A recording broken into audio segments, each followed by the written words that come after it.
এই হিন্দুদের সাথে যখন কথা বলবেন উল্টাপাল্টা কথা না বলে এই 10টা পয়েন্ট নিয়ে আলোচনা করবেন, দেখবেন ইসলামের সৌন্দর্য দেখে সেও কালিমা পড়ে মুসলমান হয়ে গিয়েছে। তাহলে হিন্দু ভাইদেরকে যখন দাওয়াত দিব, বলবো ভাই আমরা এত কিছুর পূজা করি না, আমরা হিন্দু ধর্মের প্রতিও শ্রদ্ধাশীল, কোন ধর্মকে নিয়ে আমরা কোনো কটূক্তি কখনো করি না, তবে চিন্তার জন্য মাঝে মাঝে কিছু যৌক্তিক কথা আমরা ছুড়ে দেই, ঠিক কিনা? আমরা তাদেরকে বলি যে আমরা এতগুলো খোদার ইবাদত করতে পারবো না, একজনের ইবাদত করে কুলবাই না, ঠিক কিনা? এইভাবে যুক্তির আলোকে আমরা বুঝাবো আমাদের ধর্মটা একজন রবকে কেন্দ্র করে। এজন্য ইসলাম ধর্মের প্রথম বৈশিষ্ট্যের নাম আর রব্বানিয়া। কি নাম?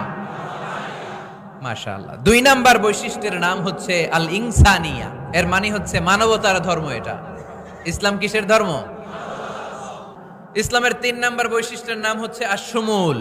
আশ-শুমুল মানে হচ্ছে শামিল করা আর কি, অল এনকম্পাসিং সোশ্যাল সিস্টেম। ইসলাম সবকিছুকে শামিল করে। আপনি এমন কোনো প্রশ্ন করতে পারবেন না যে হুজুর এটা ইসলামে আছে যে আমাকে বলতে হবে না, আমি অবশ্যই বলবো ইয়েস। ইসলামের 4 নাম্বার বৈশিষ্ট্যের নাম হচ্ছে আল উমুম। আল উমুম মানে হচ্ছে এটা ইউনিভার্সাল রিলিজিয়ন, এটা সবার ধর্ম। এটা কার ধর্ম?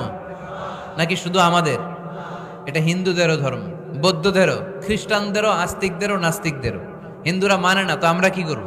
ইসলাম কি শুধু আমার বাপদাদার সম্পত্তি? যে কেউ ইসলামে ঢুকতে চাইলে আমাদের দরজা তার জন্য খোলা আছে না নাই? হিন্দু যদি বলে কালিমা পড়বো, দরজা খোলা না? খ্রিস্টান যদি বলে মুসলমান হব, দরজা খোলা না? নাস্তিক যদি বলে আস্তিক হতে চাই, তার জন্য সুযোগ আছে না নাই?